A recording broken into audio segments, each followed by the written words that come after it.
प्रकाश का अपवर्तन पढ़ रहे हैं। इंग्लिश में इसको क्या बोलते हैं? रिफ्रैक्शन ऑफ लाइट बोलते हैं। रिफ्रैक्शन ऑफ लाइट में सबसे पहले हम लोग ये समझ लेते हैं कि हम लोगों को ये पता है कि प्रकाश सीधी रेखा में गमन करती है, ठीक है, ये पता है। लेकिन यही चीज जानने के लिए कि प्रकाश का अपवर्तन से होता क्या है, इस चीज को जानने के लिए सबसे पहले हम इसका डेफिनेशन समझ लेते हैं कि प्रकाश की किरणें के एक पारदर्शी माध्यम से दूसरे पारदर्शी माध्यम में जाने पर दिशा परिवर्तन की क्रिया को प्रकाश का अपवर्तन कहते हैं।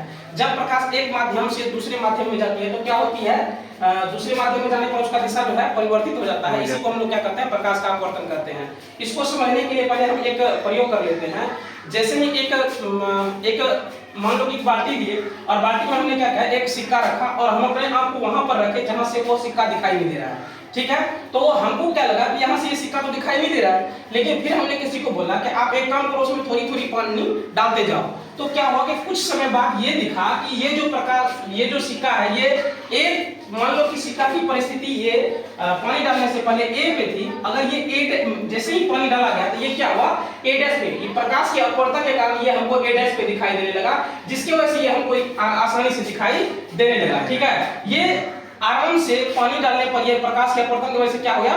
दिखाई देने लगा। उसी तरह से अगर तुम एक देखोगे कि मतलब एक ग्लास लेते हैं, उसमें एक पेंसिल को रखा जाता है, तो उसको अगर तुम बाहर से देखोगे तो पहले सीधा अगर मान लो बिना पानी का ये ग्लास में रखा हुआ है पेंसिल, ठीक है, तो ये हमको क्या होती है? बिल्कुल सीधी दिखाई देती है। लेकिन जैसे ही इसमें पानी को भरा जाता है, जैसे ही इसमें पानी को भरा जाता है तो इसका प्रतिबिंब कुछ इस प्रकार से बन जाता है। इसका मतलब क्या होता है? वो हमको मुड़ा हुआ दिखाई देने लगता है। तो ये सब किसकी वजह से दिखाई देता है? प्रकाश के अपवर्तन के वजह से, जिसको हम लोग क्या बोलते हैं? रिफ्लेक्शन ऑफ लाइट बोलते हैं, ठीक है। अब ये समझते हैं कि प्रकाश की चाल क्या होती है। प्रकाश की चाल में हम दो तीन मुख्य पॉइंट्स को कवर करेंगे कि प्रकाश की चाल, देखो हर एक माध्यम में प्रकाश की चाल अलग अलग होती है, सब माध्यम के लिए प्रकाश की चाल अलग होती है, लेकिन मुख्यतः हम लोगों को जिस चीज की जरूरत होती है, न्यूमेरिकल में जिस चीज की जरूरत होती है, वो मुख्यतः तीन है। एक तो कांच में है, एक पानी में है, एक हवा में है। तीनों में अलग अलग प्रकाश की चाल होती है। तीनों को हम लोग देखेंगे और ये भी समझेंगे कि और किस माध्यम में प्रकाश की चाल कितनी हो सकती है। तो विभिन्न माध्यमों में प्रकाश की चाल भिन्न भिन्न होती है, ये हमको पता चल गया कि अलग अलग माध्यम में प्रकाश की चाल अलग अलग होती है। अब ये समझते हैं कि प्रकाश निर्वात, जहां पर बिल्कुल कोई वातावरण है ही नहीं, बिल्कुल निर्वात जगह है, वहां पर या शून्य या मुक्त आकाश में जो सबसे तीव्र है, गति लगभग 3 लाख किलोमीटर प्रति सेकंड से चलता है।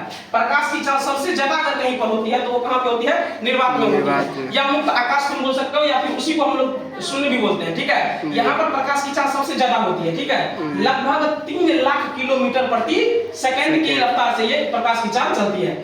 अब वायु में प्रकाश की चाल इससे थोड़ी ही कम होती है, लेकिन अगर व्यवहारिक रूप से हम लोग देखें तो उसमें हम लोग मतलब उसको उतना ही लगभग 3 लाख के बराबर ही हम लोग मानते हैं, ठीक है, लेकिन होती है इससे थोड़ी सी ही कम होती है। इस प्रकार तुम देखोगे तो इसमें इस बार 2025 में पूछा गया एक क्वेश्चन है, सेट में आई का हमने देखा था, तो उसमें पूछा गया क्वेश्चन है कि प्रकाश की चाल जो है वो वायु में निर्वात से कम होती है या ज्यादा होती है। उसमें ऑप्शन था कम था, ज्यादा था, बराबर था, या इनमें से कोई नहीं था। तो वहां पर क्या होगा? बराबर होगा। क्यों?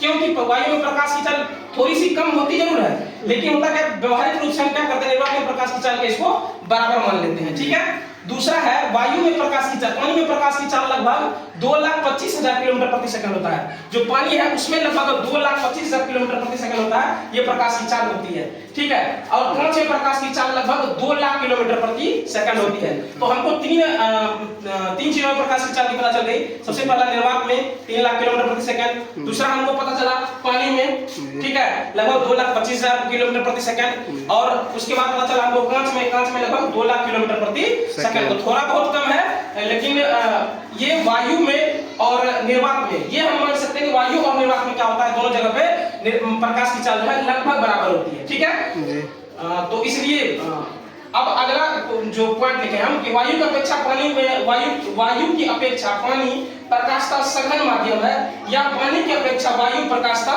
विरल माध्यम है, क्योंकि वायु की अपेक्षा प्रकाश की चाल जो पानी में कम है। हम जानते हैं कि वायु की अपेक्षा पानी में प्रकाश की चाल क्या है। यहाँ पर अगर हम तुम देखोगे, थोड़ा सा जूम करके दिखाना यहाँ पे बोर्ड पे, कि वायु में प्रकाश की चाल जो है वो लगभग 3 लाख किलोमीटर प्रति सेकंड है, ठीक है, लेकिन वही तुम अगर पानी में देखोगे तो कम है ना। पानी में क्या है? 2,25,000 किलोमीटर प्रति सेकंड है, ठीक है। तो इसलिए कहता है कि क्योंकि वायु की अपेक्षा प्रकाश की चाल पानी में कम है, इसलिए क्या होता है कि वायु की अपेक्षा अगर तुम देखोगे तो पानी प्रकाश का सघन माध्यम है। वायु में प्रकाश, ये जो है वायु की अपेक्षा कण जो है प्रकाश का सघन माध्यम है, और वायु की अपेक्षा पानी प्रकाश का सघन माध्यम है। लेकिन क्या होता है, जैसे ही पानी की अपेक्षा हम लोग देखते हैं तो वायु क्या होता है, प्रकाश का विरल माध्यम रहता है। ठीक है, और उसी प्रकार से अगर तुम देखोगे कि अगर हम देखेंगे कांच की अपेक्षा तो प्रकाश का क्या हो जाएगा, ये विरल माध्यम हो जाएगा। ठीक है, प्रकाशीय घनत्व तो पारदर्शक पदार्थों का एक गुण है। पारदर्शक पदार्थ जितने भी होते हैं उनका प्रकाशीय घनत्व एक गुण होता है। ठीक है, जितने भी पारदर्शक पदार्थ हैं, पारदर्शक पदार्थ किसको कहते हैं, तो जिससे आर पार आसानी से देखा जा सकता है। ठीक है, वही होता है पारदर्शक पदार्थ। तो इसमें क्या होता है, इसका प्रकाशीय घनत्व जो है इसका एक गुण होता है। ठीक है, अब जिस माध्यम में प्रकाशित का घनत्व जितना ही अधिक होता है उसमें प्रकाश की चाल उतना ही कम होती है। अब तुम अगर इसको ध्यान से देखोगे तो कह रहा है कि जिस माध्यम का प्रकाशीय घनत्व जितना ही अधिक होता है, प्रकाशीय घनत्व जैसे ही बढ़ेगा प्रकाश की चाल कम हो जाएगी। प्रकाशीय घनत्व बढ़ा, प्रकाश की चाल कम हो गई, ये चीज मानना पड़ेगा, क्योंकि प्रकाशीय घनत्व क्या है, पारदर्शी पदार्थ का एक गुण है। ठीक है, अगले दिन हम लोग ये डिस्कस करेंगे कि प्रकाश के अपवर्तन की व्याख्या करेंगे, उसमें आपतित किरण पढ़ेंगे, अभिलंब पढ़ेंगे, परावर्तित किरण पढ़ेंगे, ये सब उसमें हम लोग डिस्कस करने वाले हैं। लेकिन ये प्रकाश का अपवर्तन जो है आज हमने शुरू किया है, इसको पर डे ये क्लास चलता रहेगा। ठीक है, आज के लिए इतना है।